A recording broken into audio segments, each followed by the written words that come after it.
হরে কৃষ্ণ। সুপ্রিয় গৌর ভক্তবৃন্দ, আসছে 11 জুন 2025 খ্রিস্টাব্দ রোজ বুধবার জ্যৈষ্ঠ মাসের শুক্লপক্ষের পূর্ণিমা তিথিতে শ্রী শ্রী জগন্নাথ দেবের মহাস্নান যাত্রা মহোৎসব। এখন আপনার শ্রবণ করুন এই শুভ দিনের মাহাত্ম্য কথা। জ্যৈষ্ঠের খরতাপে যখন চারদিক পুড়ছে, সেই জ্যৈষ্ঠ পূর্ণিমার দিনে জগন্নাথ দেব 108 কলস জল দিয়ে স্নান করেন। এই স্নানই জগন্নাথ দেবের স্নানযাত্রা নামে পরিচিত। আর জগন্নাথ দেবের সেই পবিত্র স্নানযাত্রার তিথিটি হচ্ছে জ্যৈষ্ঠ পূর্ণিমা বা দেবস্নান পূর্ণিমা। স্কন্দ পুরাণ অনুসারে পুরী রাজ ইন্দ্রদম্ন জগন্নাথ দেবের স্নানযাত্রার প্রবর্তক। এই দিন দারুব্রহ্মকে স্নান করানো হয় বলেই এই নাম দেবস্নান পূর্ণিমা। এটি বৈষ্ণবদের জন্য একটি অত্যন্ত শুভ দিন। স্নান পর্ব সম্পন্ন হয়, এরপর গজবেশে সাজানো হয়। এরপর জগন্নাথ 15 দিন প্রভু অসুস্থ হয়ে জ্বরে আক্রান্ত হয়ে লক্ষ্যচক্ষুর অন্তরালে থাকেন, যা অবসর বা অনাসর কাল নামে পরিচিত। স্কন্দ পুরাণে পুরুষোত্তম ক্ষেত্র মাহাত্ম্য বর্ণনায় বলা হয়েছে, জ্যৈষ্ঠী পূর্ণিমায় শ্রীহরির স্নানযাত্রা দর্শনের মাধ্যমে অনায়াসেই জীব মুক্তিলাভ করতে পারে। এমনকি কেউ যদি ভক্তি সহকারে একটিবার স্নানযাত্রা মহোৎসব দর্শন করেন, তার সংশয় বন্ধন থেকে মুক্তিলাভে সুনিশ্চিত হয়ে যায়। তাকে আর শোক করতে হয় না। জৈমিনী ঋষি স্নানযাত্রার মাহাত্ম্য বর্ণনা করতে গিয়ে বলেছেন, ভগবান পুরুষোত্তমের স্নানযাত্রা দর্শন করলে সমস্ত তীর্থ সময়ে স্নান করার থেকেও শতগুণ অধিক ফল প্রাপ্ত হওয়া যায় এবং এতে কোনো সংশয় নেই। স্কন্দে পুরাণে জৈমিনী ঋষি আরও বলেছেন, যদি কেউ আন্তরিকতার সাথে স্নানকালে ভগবানকে নিরীক্ষণ করে, তাদেরকে আর মাতৃগর্ভে বাস করতে হয় না। উৎসুকপূর্ণভাবে হৃদয়ে স্নানযাত্রা দর্শন করলে জীবগণ ভবসাগর থেকে উদ্ধার লাভ করতে পারে। পরম আনন্দ সহকারে স্নানযাত্রা দর্শন করলে মানুষ আজন্ম পাপ করে তা বিনষ্ট হয়ে যায়। স্নানযাত্রা কি?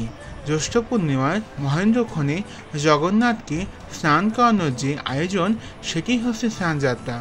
স্কন্দ পুরাণ অনুসারে রাজা ইন্দ্রদম্ন যখন জগন্নাথ দেবের কাঠের বিগ্রহ প্রতিষ্ঠা করেন, তখন থেকে শুরু হয় এই স্নানযাত্রা উৎসব। অর্থাৎ এই দিনটিকে জগন্নাথ দেবের আবির্ভাব তিথি বা জন্মদিন হিসেবে পালন করা হয় সমগ্র পুরী ধামে। এই কারণে দেবস্নান পূর্ণিমায় পূর্ণিমা তিথি এবং স্নানযাত্রা উৎসব প্রভু জগন্নাথের সকল ভক্ত তথা বৈষ্ণবদের জন্য একটি অত্যন্ত শুভ দিন। এই দিন জগন্নাথ দেবের দর্শন করলে সমস্ত পাপ বিনাশ করেন ভগবান শ্রীকৃষ্ণ। স্বয়ং ভগবান শ্রীকৃষ্ণই পুরীতে জগন্নাথ বা দারুব্রহ্ম রূপে অবস্থান করেন। পুরীধামে স্নানযাত্রার বিশেষ রীতি রেওয়াজ। স্নানযাত্রার ঠিক আগের দিন পুরীর মন্দিরে গর্ভগৃহ থেকে জগন্নাথ, বলরাম এবং সুভদ্রা বিগ্রহ তুলে নিয়ে আসা হয়। বিশেষভাবে তৈরি করা হয় স্নানবেদিতে। পুরীর মন্দির প্রাঙ্গণে বিশেষভাবে তৈরি করা হয় এই মণ্ডপকে বলা হয় স্নান মণ্ডপ।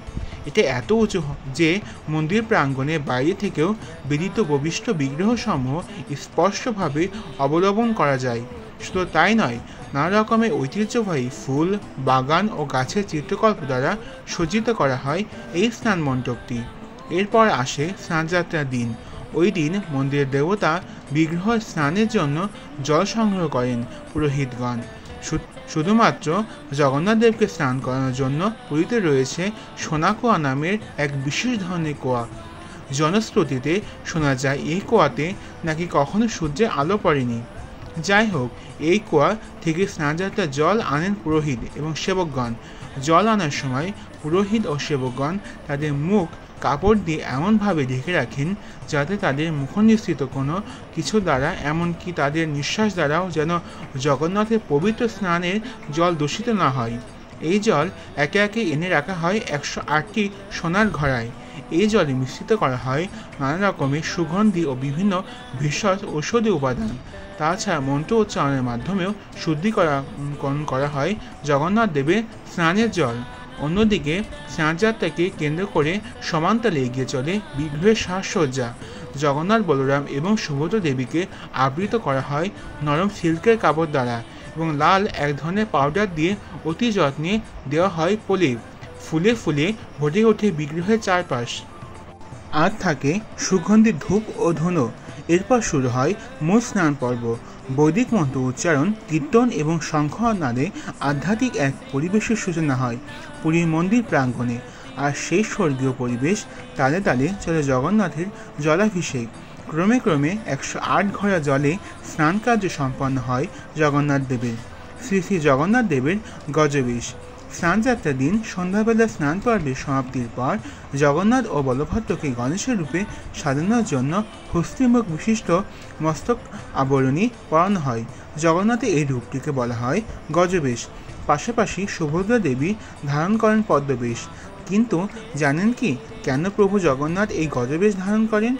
উৎকল ভাষায় রচিত দাট্টতা ভক্তি নামক একটি গ্রন্থ থেকে এই ঘটনার উল্লেখ পাওয়া যায়। একবার কর্ণাটক দেশের কানিয়ারি গ্রামের গণপতি ভট্ট নামক একজন ব্রাহ্মণ নীলাচলের স্নানযাত্রায় উপস্থিত হয়েছিলেন, কিন্তু তিনি গাণপত্য বা গণেশের উপাসক ছিলেন বিধায় শ্রী জগন্নাথের মন্দির পরিদর্শনে আগ্রহী ছিলেন না। রাজা তাকে বোঝালেন শ্রী জগন্নাথ সকল দেবদেবীর স্বরূপে বিরাজিত, গণেশ তারই একটি রূপভেদ মাত্র। রাজা নানা যুক্তিতে অবশেষে সেই ব্রাহ্মণ মন্দির পরিদর্শনে গেলেন। দিনটি ছিল স্নানযাত্রার দিন। ব্রাহ্মণ গণপতি ভট্ট বিগ্রহগণের সামনে দাঁড়িয়ে বললেন, হে দারুব্রহ্ম, আপনি যদি সকল দেবদেবীর স্বরূপে বিরাজিত হন, তাহলে অনুগ্রহ করে আমাকে আমার আরাধ্যদেব শ্রী গণেশের রূপ দর্শন করান। এরপরে ঘটিকালে এক অলৌকিক ঘটনা। শ্রী জগন্নাথ সেই ব্রাহ্মণের প্রতি অহেতুকী কৃপা প্রদর্শনের সংকল্প করে নিজেকে গণেশ রূপে পরিবর্তিত করেন। সুযুক্ত সাহস্য বদনে জগন্নাথকে দর্শন করেন। এই হলো শ্রী জগন্নাথ দেবের গজবেশ ধারণের লীলা। আপনার কালকে অবশ্যই শ্রী শ্রী জগন্নাথ দেবের মহা স্নানযাত্রা মহোৎসবে অংশগ্রহণ করবেন এবং জীবনকে ধন্য করবেন। হরে কৃষ্ণ।